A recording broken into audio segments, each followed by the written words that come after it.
27 positions were comprised of the award. So we did actually have quite a few people that we trained and recruited. Yeah, it was significant. Very significant. The breakdown of the dollars, recruitment allocation was about $173,000, with the training allocation was $1.8 million, with a total distribution of around $2 million. Like to finish, the PSAPs have greatly benefited as a result of AB 912. The funding assisted with the recruitment and training for new dispatchers and the call takers necessary to accommodate the call volumes associated with wireless calls. With that, I'd like to introduce some recipients from AB 912 funding so that they can share with you the experience. With us is Joy Willis, the Director of Shasta Area Communications Agency, and also Jason Elam, a public safety dispatcher, one that was trained with the actual dollars. SHASCOM received funding for approximately 9 positions. The total AB 912 funding was about $34,000, and that was allocated with $12,800 in recruitment, as well as $21,300 in training. And with me, if you want to have any questions with the recipients, it'd be great. Sure. When did you apply, or are you able to provide that information, that background as to the agency, how long it took between receiving the information that this funding was available to you applying for it and then getting information back? And the reason why I'm very interested in this is because it took a while for us to get going, and it was a very short period of time that this money is available. Yes. I do have some comments, and I have that in my little comments, if that's all right. Sure. Good afternoon. My name is Joy Willis. I'm from the SHASCOM 911 Center in Shasta County. We are a consolidated 911 center, a JPA. We dispatch law, fire, and medical for the whole county and the 2 of the 3 major cities, about 3,600 square miles. I have been involved in 911 for about 24 years on the public safety level, and about 10 years before that in telcos. So I have watched 911 expand and expand. So you have more than 55 positions, so you would be among the 1%. No, we have 40 positions. 40 positions, so you're in the medium. Okay. Yes, we're a medium. Okay. Like most Northern California counties, though, our budgets are lean even in the best of times. We don't ever seem to have any spare money, so that in these very tough times, there's nothing for us to cut. In order to not lay off dispatchers in 2008 and 2009, we eliminated temporarily a manager position, and the other manager and I, Lori Souter, took one of the manager jobs as well, so we each do 1.5 jobs. And then we also just froze dispatcher positions in order to make budget and not have to lay anybody off. That added overtime and stress. So when we attended the CalNENA meeting in 2010, that I think it was in January, and we heard from then acting chief Andy Nielsen about AB 912, we were thrilled because we hadn't hired in 2009, and for a dispatch center, even a medium-sized one, to not hire in a whole year is unheard of. But we had no money. We didn't dare. So the AB 912 was described, and I'm not the only one, but I was one of the ones who in the lunch line suggested to Mr. Nielsen that perhaps AB 912 could be distributed much like wireless, since that wireless GIS money worked pretty well. And many of us went ahead and sent in ideas to the State 911 office, and of course the 911 Advisory Board got together and did that. So we heard about it in January of 2010. It sounded like it was going to work. As soon as we got the paperwork, we submitted it, I believe, in May of 2010, and began our hiring process. So it takes a while to hire a dispatcher because you have to go through background, criminal, psychological, all of that. Did you already have people in the pool? We didn't dare. We had no positions that we had funded. Wow. So we were not comfortable with doing that because it not only takes time, as you well know, but that background investigator has to be paid. That psychologist has to be paid. All of these things cost money, and if you don't have the money for recruitment, you're not just going to have a list of people that you cannot hire. Okay. So, but as soon as we thought we might have the money, then we went ahead and began our process. So Jason was one of the people that was hired in October of 2010. Okay. So, Wow. and we were very pleased, of course, to get that. But I wouldn't have known about AB 912 if I didn't go to that annual conference, which is reimbursed. And then I had one more comment, if you'll allow me. I am a member of the Post Public Safety Dispatcher Advisory Council. I'm also on the board of the National Planning Area of California for CalSeek. And my colleague Lori Souter is our Shasta County 911 coordinator and is on a committee with other 911 coordinators. We all asked the same question last fall. Why on earth did only 39 PSAPs out of 450 some ask for this money? And I got a lot of answers in Northern California. What they said was they can't accept money that isn't funded in their original budget. They have the only mechanism they have to get extra reimbursement is to go back to their city council or go back to their board of supervisors and ask for a budget amendment. And in public safety, you don't really want anybody looking at your budget too closely in the middle of the year in case they see something they might want to grab. So they were very reluctant to accept reimbursement they would not, in fact, see in their PSAPs. Okay. Thank you so much for your testimony.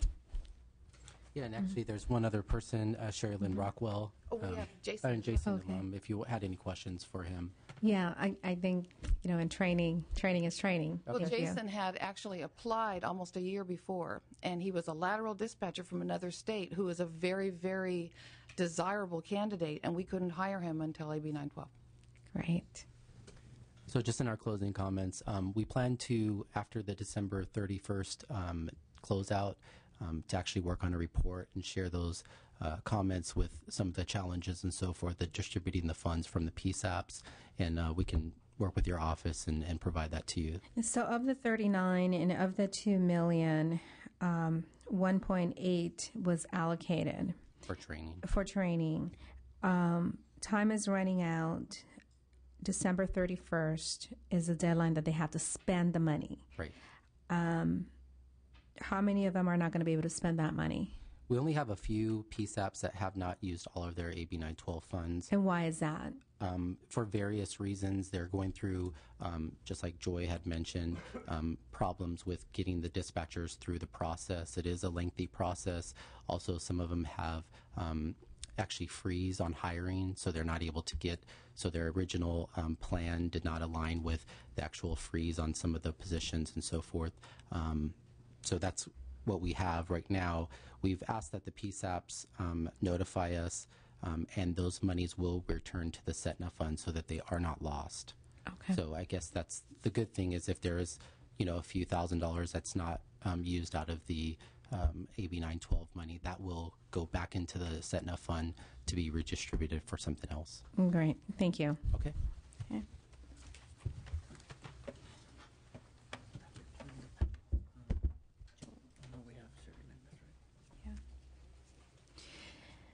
Okay, last on this panel is Sherry Lynn Rockwell from Butte County.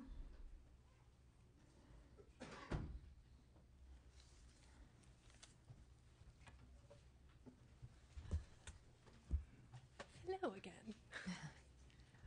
On behalf of the California chapter of the National Emergency Number Association, I would like to thank Assemblymember Torres for her continuous support of the 911 industry.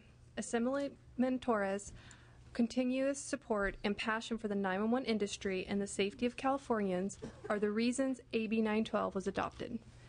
AB 912 allowed PSAPs to recruit, hire, and train public safety dispatchers to ensure those critical 911 calls are answered in a timely manner. CalNENA shares Assemblymember Torres' view of the importance of training public safety dispatchers. CalNENA would also like to thank the State 911 Office for allocating the funds associated with AB 912. Again, thank you, Assemblymember Torres. Thank you. Okay, that concludes our panels, and now we're going to open up for public comment. We have Scott Hovey from Alameda County E911. Can you come up, sir, and share with us your comments? I'm Scott Hovey, and I'm here in my capacity as a grandfather, a California taxpayer, one concerned with our natural resources, including bandwidth, as well as water and air. And much more uniquely is the individual who conceived E911 too many years ago. And after a long campaign with the Department of Justice and Bell Labs, convinced them that a federally funded trial would be worth running. And they selected Alameda County in our state to do it, and to direct it, I was willing to leave my position with the St. Louis Police Department as essentially the director of their Bureau of Services to come out and run the trial, which was very successful. Up to 1971, the spread of 911 in the nation was very lethargic. At least it caused an assistant director of the IACP to run an article in the police chief that said 911, 3 years old and acting it, because 911 was just being installed in isolated areas where there was no question as to what was the answering point, and maybe only one phone company. It was not going into the metropolitan areas where it was needed the most, except occasionally, like in the city of Baltimore and Denver, they compromised and said, we'll use 911 just for the city of Denver. People who happen to also have phone numbers covered by central offices serving Denver, who are outside of it, just don't use 911, and at least the city will have the benefits of it, but the suburbs didn't, largely because of the overlap of the telephone switching areas with municipal borders. When it wasn't called E911 then, but when the national trial was conducted in the 70s in Alameda, it provided essentially three features that helped the public safety dispatching function. It provided ANI, the number from which the caller was made, and that had great value in that it almost immediately cut off false alarms, crank calls, crow calls, which had plagued the St. Louis police dispatching as well as every other dispatching area. It also was to provide ALI, location identification. The package now is available in caller ID everywhere, but at that time it was new. But to permit the dispatching to a location where the caller was either unable or couldn't communicate the whereabouts to the dispatcher. The last feature was selective routing, the ability to route the calls to the correct jurisdiction, largely the city, regardless of the overlap problem. And I think that was the most important in facilitating the subsequent explosion of 911 installations in metropolitan areas and throughout the nation, to where now I think better than 95% uses E911. So you have about a minute left. Excuse me? You have about a minute left. I think that selective routing was a magic solvent to the problems. Miami and Dade County insisted on installing a 911 system that, like, was being developed in Alameda County. Shortly after the passage of Prop 13, Hayward called me as director of the trial and said, "You've got a lot of money, Scott, for the switching and for the central costs, but we're going to need a lot more answerers with 911, I'm sure." And Oakland had also asked for money, grant monies, and they said, "Scott, how quickly do we have to answer these calls?" And I told them in frustration, "You don't ever have to answer them as far as I'm concerned." He said, "What?" I said, "No, they're your citizens, they're your voters, and it's just your citizens and voters, and I'm sure you will provide adequate performance for them." So the localization was a magic solvent to it. And as you know, the system was successful, and I take great pride. I only happened to be here because I was visiting my granddaughter and her handlers in Sacramento and saw and noticed that there was a hearing, but I appreciated the chance to. Well, thank you for sharing that, and congratulations. You have seen this baby grow into almost a, very wonderful adult. My license plate, a vanity plate, says E911 Dad, and it is accurate. Well, mine says my work number is 911. I noticed it was gone. Thank you so much for your comments, sir. Okay, now we have Paul Fahey.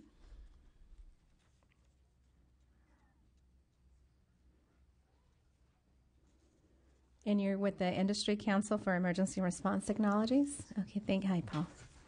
Thank you, Madam Chair. I'm the Director of Business Development for Casidian Communications, but speaking today on behalf of the Industry Council, of which we're a board member. And briefly, the Industry Council used to be the 911 Industry Alliance. We're about 35 companies in the 911 emergency communication space nationally, from companies such as Verizon, who is actually our newest member, Intrado, Casidian, and a number of companies in the 911 space. And wanted to speak very briefly about the issue of funding, broadly speaking. You may be aware, and I know David Firth could probably speak to it if there's a question, that the FCC has just done its third annual report relative to 911 fees, raids and diversions in particular. This is the most important issue that our Industry Council has on behalf of the 911 community. There were 7 states identified in the report that had some issue relative to 911 fund raids and diversions. We feel very strongly, we have a concept we call Keep the Promise, that the money that's collected for 911 is collected for a particular purpose. And sadly, there have been a lot of occasions where that money has been raided or diverted. Some classic examples in states like Arizona, where over $50 million has been taken out of that 911 fund, as well as a continuing inability to raise the surcharge to address issues. Our association held a panel in Washington last month on the issue of 911 overload. A number of people here spoke and attended. And we were told by the administrator of the Maricopa County 911 program that in some cases they may be looking at going back to basic 911, that they don't feel that they're going to have the funding because of the lack of resources. And this is money that was collected for that purpose. So just briefly, I think in your role as a real champion for 911 in the Assembly and with your colleagues, it's going to be very, very important in California to ensure that that does not happen. I know a little bit from the role I play with Casidian as to some of the budget challenges here, and they're very real, and you know that better than anybody. But I would just, on behalf of the Industry Council, ask that you and your colleagues pay particular note to the fact that the money that is collected for 911 be used for that purpose. There may be differences of opinion about how, but that it not be raided, that it not be diverted. And I know with your experience and your passion for this issue that we have a champion here. And absolutely. So, and I would even go a little further as to say that 911 doesn't end at the ability of connecting to the PSAP. That is not enough. Mm-hmm. And when a taxpayer is a taxpayer, when I pay my telephone bill and I pay that surcharge, I'm not paying for a wire to be installed to the 911 center, my thinking, I'm paying for everything, and everything includes personnel. It includes continuous training for personnel, and it includes if you're going to make major changes and you're going to completely change the infrastructure, there are costs associated to that. Agreed. So some people would think of AB 912 as rating. No, absolutely. And I know you don't. I know you totally understand it, but I'm saying some people thought initially that this was rating the fund, and it is not. Well, So- I'm familiar with the law in many states. I was the state 911 administrator in Massachusetts in the past, and our state law had a provision for funds to be used for disability programs. In no way do we see that as a diversion. It's these high-level rates to balance a budget that we see as the biggest challenge to doing 911 properly, and a huge challenge to doing Next Gen properly going forward. We have to look at funding in a proactive way, but our fundamental mission at the Industry Council is to keep the promise and ensure that the funding that's being collected is being used. Absolutely, and it doesn't mean that we're going to pay for continuous training either. It, obviously, we want PSAPs to answer their own 911 cell phone calls, and for that purpose, I think it served its purpose. So, thank you. Thank you, Madam For Chair. your comments. Okay, Chip, we'll invite you back.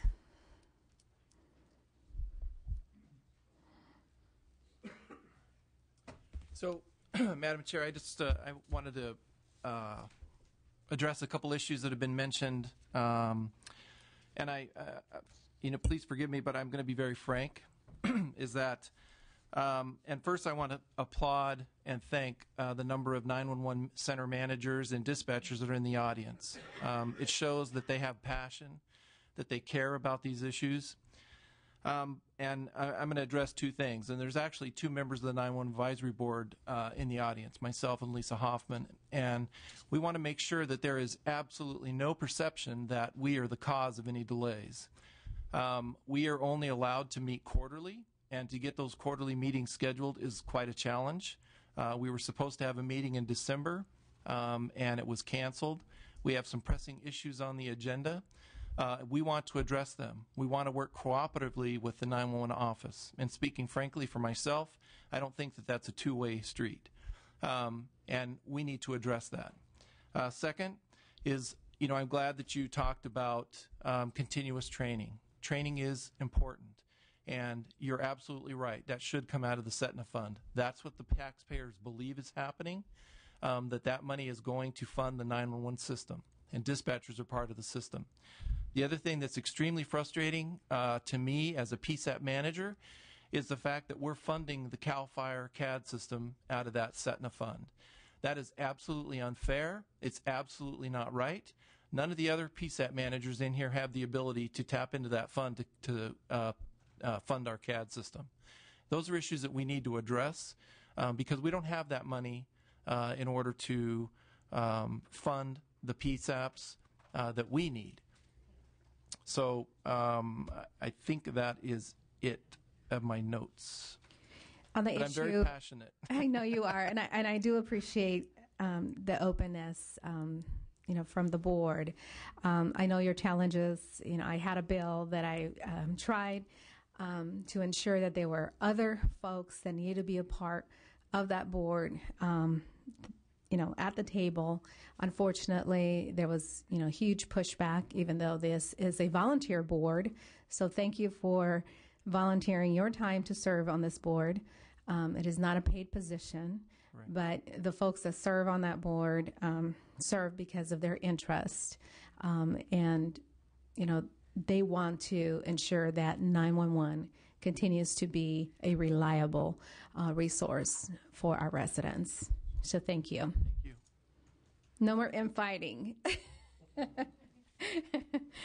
Thank you. I know.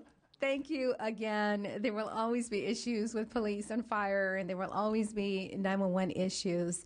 At the end of the day, I think that when you and I someday are going to have to call 911, and you and I want to ensure that the person that answers that call understands what we want, what we need, and is able to provide the service that we want, and is able to give that information to the responding emergency personnel.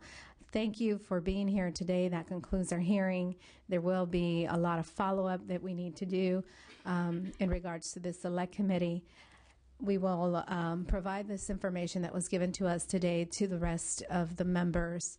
And if you want to, write to them directly, my office will be more than happy to provide their contact information. Again, thank you for making the time to be here with us today.